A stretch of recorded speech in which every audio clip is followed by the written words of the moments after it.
अब यहाँ पर आचार्य प्रवर मानतुंग स्वामी स्तुति में भगवान के प्रति ये कह रहे हैं कि भगवान आप दोष रहित हो और गुणों के स्वामी हो। क्या कहा? दोष रहित गुणों के स्वामी। इसका मतलब ये है कि भगवान के पास गुणों का भंडार है और दोष किसी भी प्रकार के नहीं हैं। संसार में कितने प्रकार के दोष हो सकते हैं आप जानते हैं। राग, द्वेष, मोह, क्रोध, मान, मात्सर्य, हिंसा आदि आदि, ये सब विभाव भाव हैं। और जितने भी विभाव भाव होते हैं वो सब दोष माने जाते हैं। प्रभु ने विभाव भावों को जीत लिया, स्वभाव भावों को प्राप्त कर लिया। इसलिए आचार्य प्रवर उन आदिनाथ भगवान की स्तुति करते हुए कह रहे हैं कि भगवान आप दोष रहित गुणों के स्वामी हैं। उच्चारण के लिए तैयार हो। को विस्मयोत्र यदि नाम गुणैरशेषैः त्वं संसृतो निर्वकाशतया मुनीश दोषै रूपात् विविधाश्रय जात गर्वैः स्वप्नांतरेपि न कदाचिद ईक्षितोषि। एक साथ मिलकर को विस्मयोत्र यदि नाम गुणैरशेषैः त्वं संसृतो निर्वकाशतया मुनीश दोषै रूपात् विविधाश्रय जात गर्वै स्वप्नांतरेपि न कदाचिद ईक्षितोषि। मुनीश, हे मुनियों के स्वामी। इसका अर्थ क्या होता है? स्वामी। मुनीश यानी हे मुनियों के स्वामी। यदि नाम त्वम, यदि आप निर्वकाशतया अन्य जगह न मिलने के कारण अशेष ही गुण ही समस्त गुणों के द्वारा संसृतः आश्रित हुए हो और उपात्त प्राप्त हुए विविध आश्रय अनेक आधार से जात गर्व ही उत्पन्न हुआ है अहंकार, जिनको ऐसे दोष ही दोषों के द्वारा स्वप्नांतरे अपि स्वप्न में भी कदाचित अभी कभी भी न ईक्षितः नहीं देखे गए हो। तरही तो अत्र इस विषय में कह विस्मयः, क्या आश्चर्य है? अर्थात कुछ आश्चर्य नहीं है। सारांश क्या निकला? भावार्थ समझें, ध्यान से सुने। हे भगवान, इसमें क्या आश्चर्य है कि संसार भर के गुणों ने आपका आश्रय लिया है।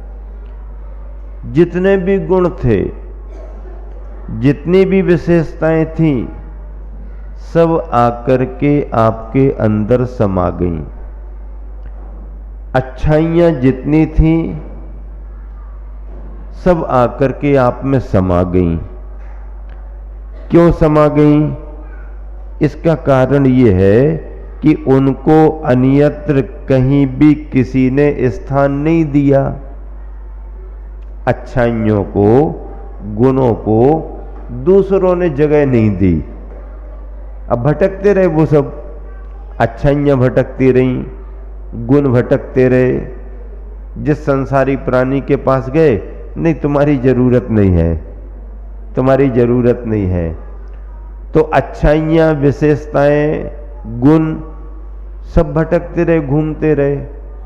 फिर आपके पास आए, आपने सबको जगह दे दी। तो जितने भी गुण थे, अच्छाइयां थीं, वो तो भगवान सब आपके पास आ गई। क्यों आ गई आपके पास? क्योंकि दूसरों ने उनको जगह ही नहीं दी।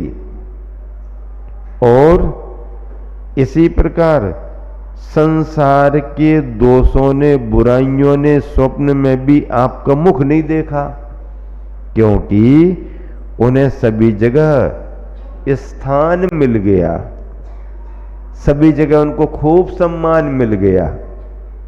बुराइयों को सभी जगह सम्मान मिला, बुराइयां संसार में टिक गईं। अच्छाइयों को किसी ने ग्रहण नहीं किया, अच्छाइयां सब भगवान के पास आ गईं।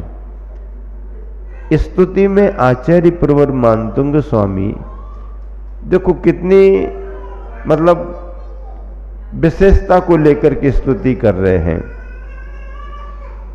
गुण और अवगुण की बात कर रहे हैं। गुण कहाँ है, अवगुण कहाँ है?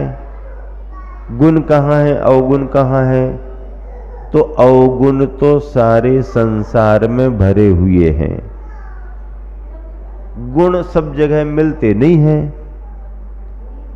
कांटे कहाँ कहाँ मिल सकते हैं? कहाँ कहाँ मिल सकते कांटे? कांटे तो जहां नजर हटी वहीं चुभा। क्या कांटों की कौन पूछता है? कांटे तो हर जगह भरे पड़े हैं। जरा यहां वहां देखा कि कांटा चुभ गया। तो कांटे तो संसार में सब जगह हैं, लेकिन फूल सब जगह नहीं मिलते। क्या फूल सब जगह नहीं मिलते हैं? और जितने कांटे होते हैं, फूल उनसे कम ही होते हैं। होते कि नहीं होते? कांटे ज्यादा होते हैं, फूल कम होते हैं। अच्छा, एक बात और बताते हैं। कांटे पहले आते हैं डालियों में और फूल बाद में आते हैं। और देखो विशेषता, बाद में आने के बावजूद भी फूल पहले चले जाते हैं और कांटे बाद तक बने रहते हैं। समझ में आया नहीं आया? आया ना? पौधों में आपने देखा होगा कि डालियों में कांटे पहले निकलते हैं और फूल बाद में आते हैं। और देखो प्रकृति की विचित्रता कि बाद में आने वाले फूल पहले चले जाते हैं और पहले आने वाले कांटे बाद तक बने रहते हैं। मतलब ये है कि संसार जो टिका हुआ है वो बुराइयों से ज्यादा टिका हुआ है, कांटों से ज्यादा टिका हुआ है।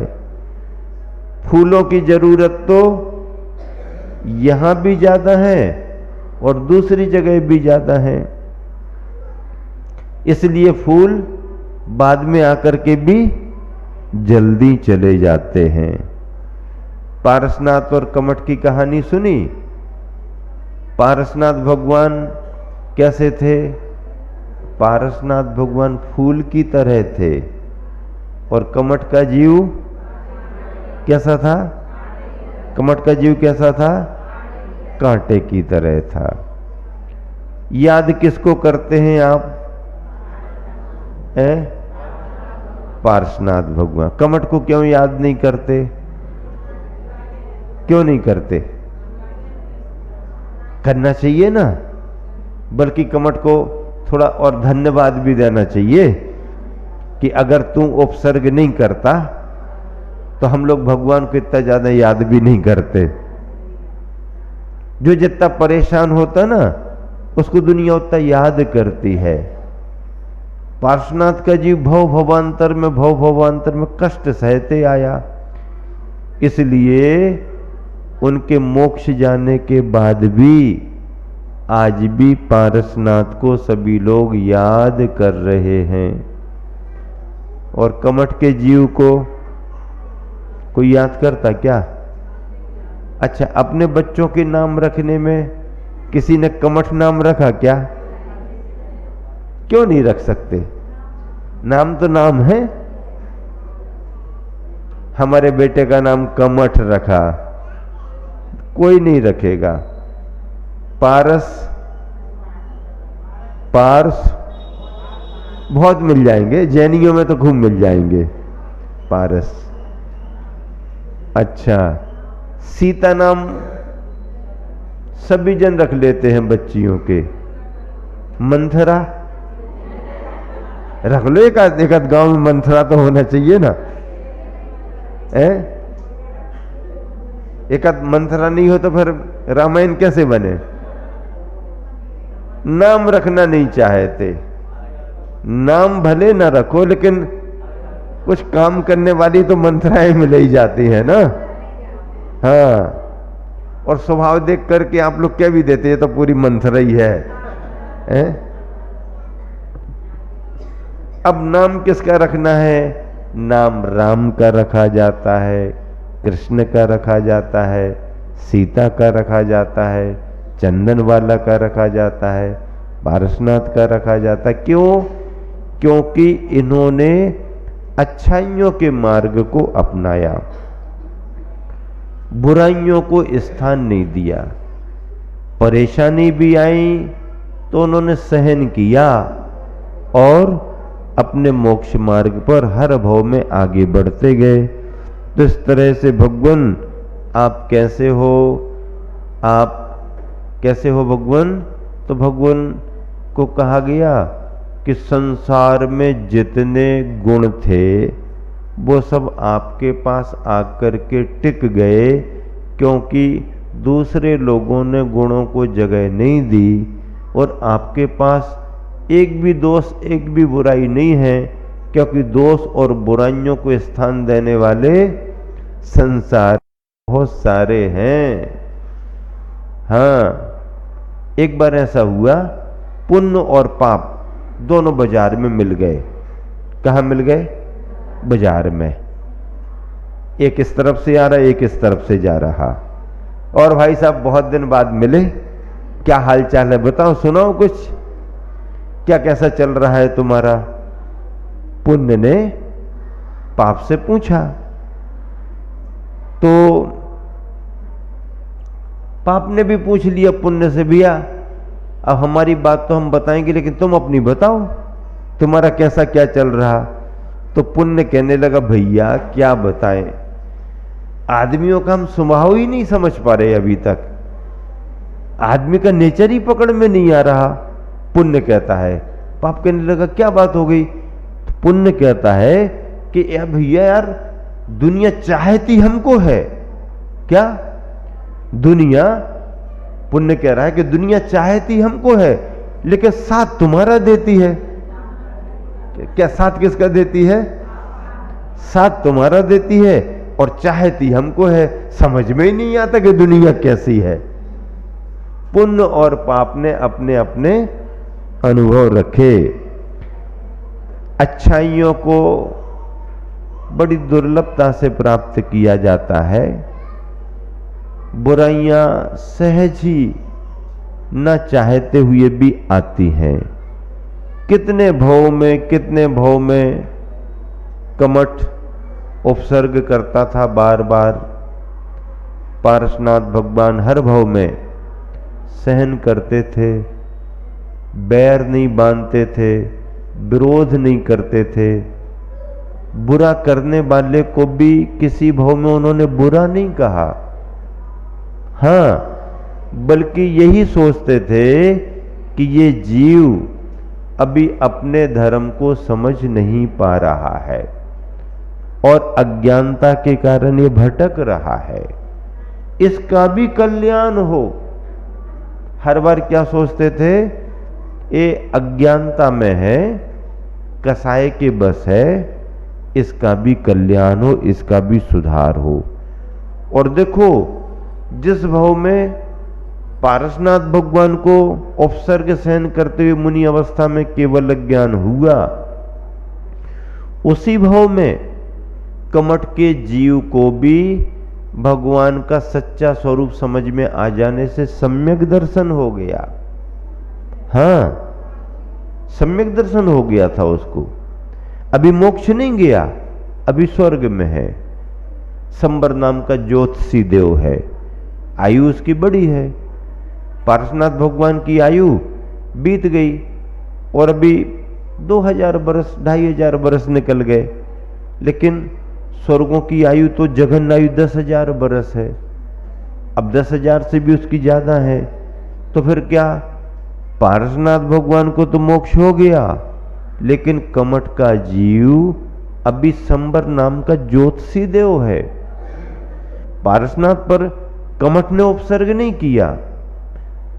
कमठ नाम तो उसका पुरानी पर्यायों का था। जब मरुभूति और कमठ दो भाई थे, मरुभूति और कमठ नाम के दो भाई थे, जहां से शुरुआत हुई है, वहां उसका नाम कमठ था। जिस भाव में इसने उपसर्ग किया है, उस समय तो ये ज्योतिषी देव था, संबर नाम का ज्योतिषी देव। आकाश मार्ग से जा रहा था और जैसे ही निकला उसका विमान रुक गया। अवधि ज्ञान से नीचे देखा, कौन है ये, देखे, देख करके इसको, अरे ये तो हमारे पूर्व भाव के बैरी हैं, इस भाव में भी इन्होंने हमारा विमान रोक दिया। अभी तो अभी ध्यान में बैठे, अभी उपसर्ग करने का अच्छा समय है, बदला लो ना इनसे, अभी मौका निकल जाएगा, फिर बाद में नहीं ले पाएंगे। बस उसने अपनी विक्रिया बनाई, बादल बनाए, पत्थर बरसाए, ये किया वो किया, आवाजें की, जानवर सब। तो घोर उपसर्ग 7 दिन तक, कितने दिन तक उपसर्ग किया? लगातार 7 दिन तक उपसर्ग करता रहा। फिर भगवान को केवल ज्ञान हुआ, उपसर्ग दूर हो गया, समोसरण की रचना हुई, धर्मोपदेश हुआ। उस समोसरण में ये संबन नाम का ज्योतिषी देव भी था। भगवान की वाणी सुन करके उसकी बुद्धि पलट गई, सम्यक दर्शन हो गया, पश्चाताप करने लगा। ऐसी कहानी है कमठ और मरुभूति की, कांटे और फूल की। देखो, जमीन ने पौधे को बराबर रस दिया। क्या दिया?